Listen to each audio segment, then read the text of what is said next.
അസ്സലാമലൈക്കും, welcome back to Zain's wonder world. ഇന്ന് നമുക്ക് കുറച്ച് ലഡു തയ്യാറാക്കിയാലോ, അതും ബാക്കി വന്ന പുട്ട് കൊണ്ട്.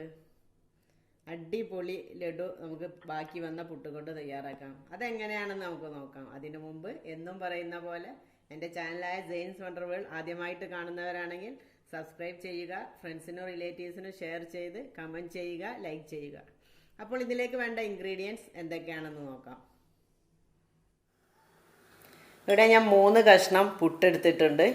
പിന്നെ വേണ്ടത് കുറച്ച് പഞ്ചസാര, 2 ടേബിൾ സ്പൂൺ റവ, കുറച്ച് തേങ്ങ, കുറച്ച് തേങ്ങാപ്പാൽ, നെയ്യ്, മഞ്ഞൾപ്പൊടി, ഏലക്കായ. മഞ്ഞൾപ്പൊടിക്ക് പകരം നിങ്ങൾക്ക് യെല്ലോ ഫുഡ് കളർ വേണമെങ്കിൽ ചേർക്കാം. ഞാൻ മഞ്ഞൾപ്പൊടിയാണ് യൂസ് ചെയ്തത്. ഇനി ഇതെങ്ങനെയാണ് തയ്യാറാക്കാൻ നോക്കാം. ആദ്യമായി പുട്ട് പൊടിച്ച് മിക്സിയിലിട്ടൊന്ന് ക്രഷ് ചെയ്തെടുക്കാം.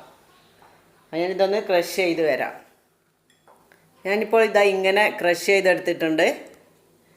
ഇനി ഇതെങ്ങനെയാണ് തയ്യാറാക്കുക എന്ന് നോക്കാം.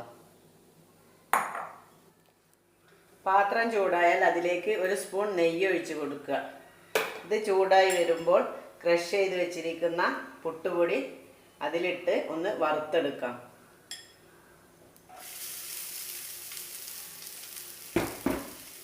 ഇനി കുറച്ച് സമയം ഒന്ന് നന്നായി വറുത്തെടുക്കാം.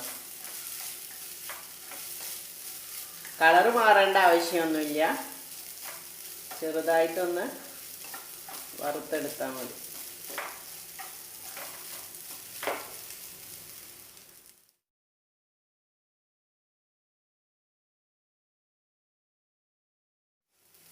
ഇനി ഇത് മറ്റൊരു പാത്രത്തിലേക്ക് മാറ്റാം.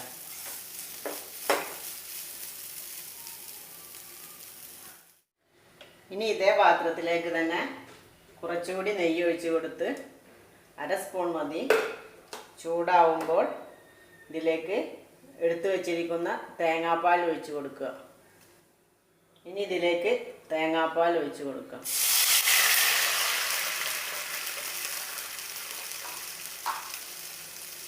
ഇനി ഇതൊന്ന് ചൂടായി വരട്ടെ.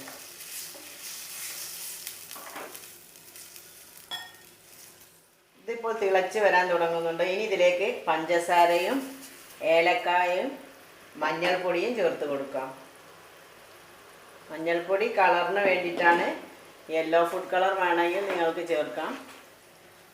ഞാൻ മഞ്ഞൾപ്പൊടിയാണ് ചേർത്തതെന്ന് മാത്രം. ഇതൊന്ന് തിളച്ച് വരുമ്പോൾ ഇതിലേക്ക് എടുത്തു വെച്ചിരിക്കുന്ന റവ ചേർക്കാം. റവ വറുത്തതോ വറുക്കാത്തതോ നിങ്ങളുടെ ഇഷ്ടം പോലെ ചേർക്കാം. ഞാൻ വറുക്കാത്തതാണ് ചേർക്കുന്നത്. ഇതൊന്ന് തിളക്കട്ടെ. ഇനി ഇതിലേക്ക് റവ ചേർത്ത് കൊടുക്കാം.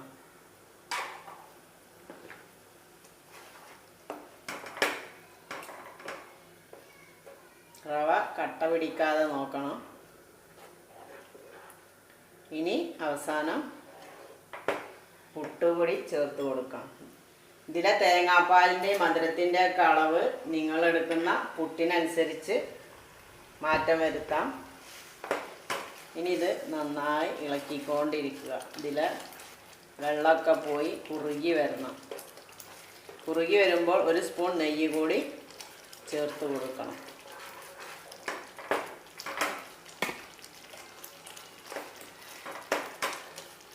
നന്നായി വെന്ത് വരട്ടെ. പാനിൽ നിന്ന് വിട്ട് വരുന്ന രൂപമാവുന്നത് വരെ ഇളക്കിക്കൊണ്ടിരിക്കണം. അതിനിടയിൽ 1 സ്പൂൺ നെയ്യ് കൂടി ചേർത്ത് കൊടുക്കണം. ഇങ്ങനെ പാനിൽ നിന്ന് വിട്ട് വരുന്ന രൂപമാകുമ്പോൾ 1 സ്പൂൺ നെയ്യ് കൂടെ ചേർത്ത് കൊടുക്കുക. 1 സ്പൂൺ വേണ്ട, 1/2 സ്പൂൺ മതി. ഞാൻ 1/2 സ്പൂണാണ് ചേർത്തത്. ഇപ്പോൾ ഇതിൽ ടോട്ടൽ ഞാൻ 2 സ്പൂൺ നെയ്യാണ് ചേർത്തത്. ആദ്യം ഇതൊന്ന് വറുത്തെടുക്കാൻ വേണ്ടി 1 സ്പൂൺ നെയ്യ് ഒഴിച്ചു. പിന്നെ 1/2 സ്പൂൺ നെയ്യിൽ തേങ്ങാപ്പാൽ ഒഴിക്കുമ്പോൾ ഒഴിച്ചു കൊടുത്തു. ഇപ്പോൾ 1/2 സ്പൂണും. അങ്ങനെ ടോട്ടൽ 2 സ്പൂൺ നെയ്യാണ് ഞാൻ ഒഴിച്ചു കൊടുത്തത്. ഇനി ഇത് കുറച്ച് സമയം കൂടി ഇളക്കി പാനിൽ നിന്ന് നന്നായി വിട്ട് വരുന്ന രൂപമാവുന്ന വരെ ഇളക്കി കൊടുക്കുക. എന്നിട്ട് തീ ഓഫ് ചെയ്ത് തണുക്കാനായിട്ട് വെക്കുക.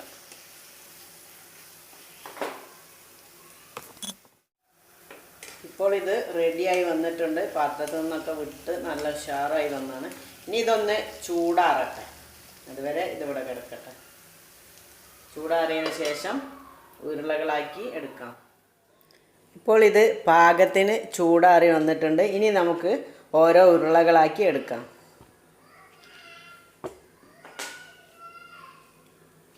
ഇതുപോലെ ചെറിയ ഉരുളകളാക്കി അങ്ങനെ ഉരുട്ടിയെടുക്കാം.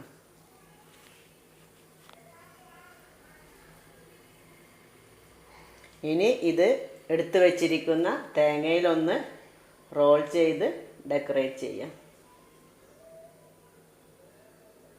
അപ്പോൾ നല്ല ലഡുവിൻ്റെ രൂപത്തിൽ ആയി വന്നിട്ടുണ്ട്. ഇനി ഇതുപോലെ എല്ലാം ഉരുട്ടിയെടുക്കാം.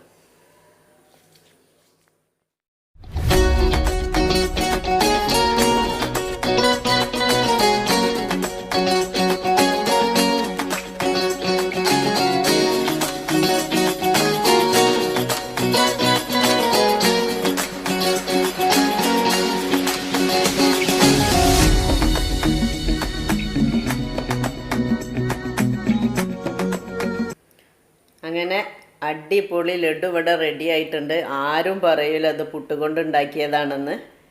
നിങ്ങളെല്ലാവരും ട്രൈ ചെയ്ത് നോക്കണം. ട്രൈ ചെയ്ത് നോക്കി അഭിപ്രായം എന്നെ കമൻറ്റിലൂടെ അറിയിക്കുകയും വേണം. ഇനിയും പുതിയ പുതിയ വിഭവങ്ങളുമായി വീണ്ടും കാണുന്നത് വരെ അസ്സലാമു അലൈക്കും.